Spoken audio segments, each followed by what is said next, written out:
I was very fortunate when I did Real Man that I was making what was going to be my most accessible record, and it got airplay and really established me respectably in Christian music. And I never wanted to record the song Real Man, and I never thought I'd be titling a record Real Man, but with all the speculation of my sexuality, it seemed like the perfect title for a record, so I had to include the song. But the opening song was opening song is Gambling Dreams, which is a disco song, and made me really want to do a whole disco record someday, so maybe one day I will. And Gambling Dreams is about how we test God, test the limits of grace, and I love it. I love it. I love the sound of the record. The whole record of Real Man, from start to finish, has that fuzzy distortion background going on, and it was a record that I did most of the engineering and production on, where I was really left alone with all the equipment for the most part, and I only called my engineer Weston in when I was scared or making mistakes, or when I accidentally erased the whole record and he had to come back and find it for me. The Gambling Dreams is one of my favorite concert songs. I love doing it, and I've done it for years. I did it in acoustic shows. I included it in the Monsters series. It's going to be on the Monsters CD, and then it goes right into Secrets, which was the first song we actually recorded for the record that established the sound of the record. And I'm incredibly proud of Secrets. If you don't already know, it's clearly about my sexuality, and that I have to come to terms with God and Christians about who I am and what I'm about, and then let God work with me as He sees fit, but not as people see fit. And I love the song. It has a Lou Reed feel to it, and then at the end, when it breaks into the shouting part, it has that Adam and the Ants thing going on with that woo, woo in the background, and had the time of my life recording. I was so proud of it. I love the sound. I love the distortion guitar sound in it, and of course I love what the song says. I'm so incredibly grateful that God pushed me to rewrite that. I had originally written it for a stage show that I was writing, and originally it was going to be about a serial killer, and there's a totally different set of lyrics around it that maybe one day I'll record or publish somewhere. But I went back and rewrote it about someone struggling with their sexuality and going to a priest, and then getting before the Lord, and then standing before the church saying, I'm sorry if you can't handle my secrets, but this is the truth. And I love performing it live. It's one of my favorite concert songs, and truthfully, that's what the record should have been called. I felt all along the record should have been called Secrets, not Real Man, but I went with Real Man because it was catchy and provocative. But to me, the whole record of Real Man is centered around secrets.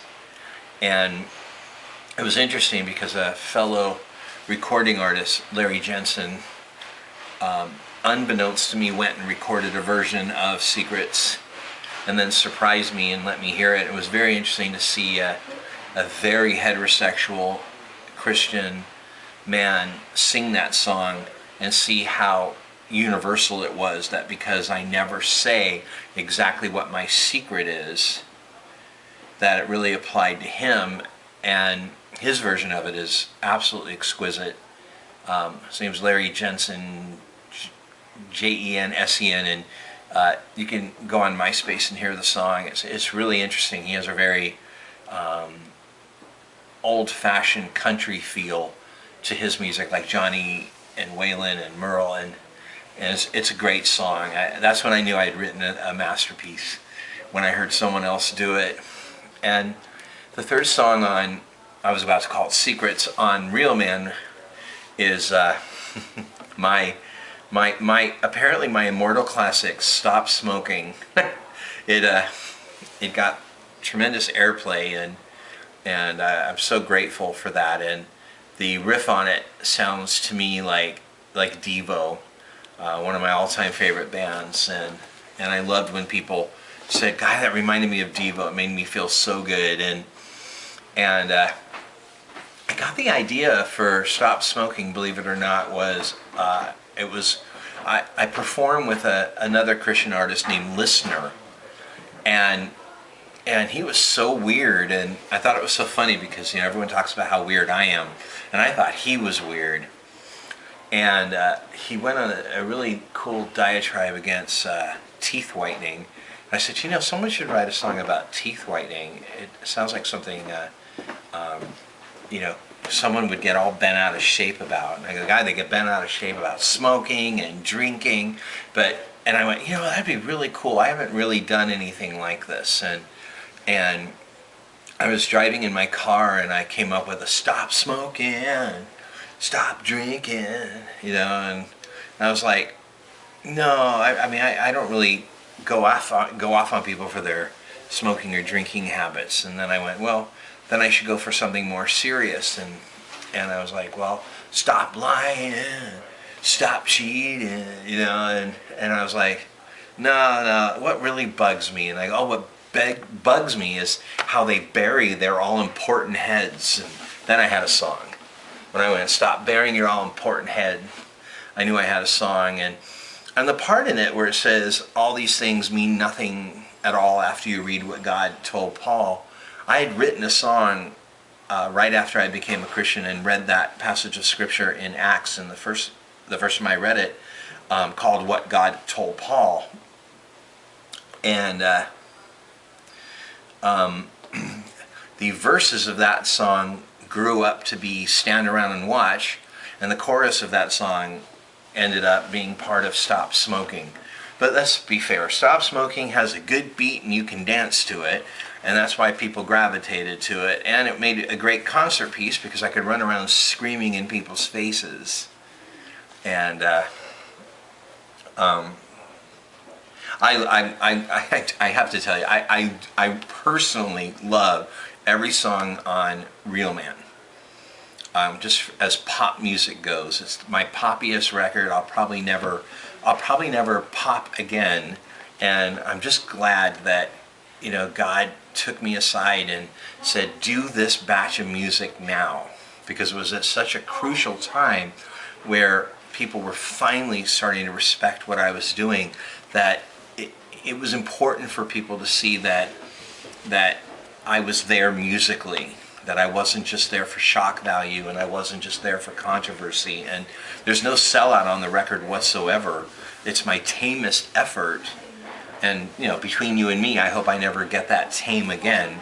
But it really served its purpose that year. And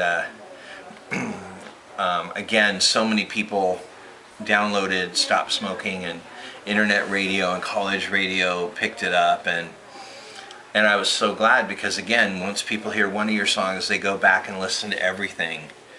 And people went back and heard Lord and Save One More for Jesus, and that meant a lot. That meant a lot. You know, people hearing Don't Touch Me Anymore because they danced at a party to Stop Smoking. And by the way, Stop Smoking may have been, you know, one of my most popular songs as far as airplay goes, but there was never any part of the song where I drew back from what I was singing about.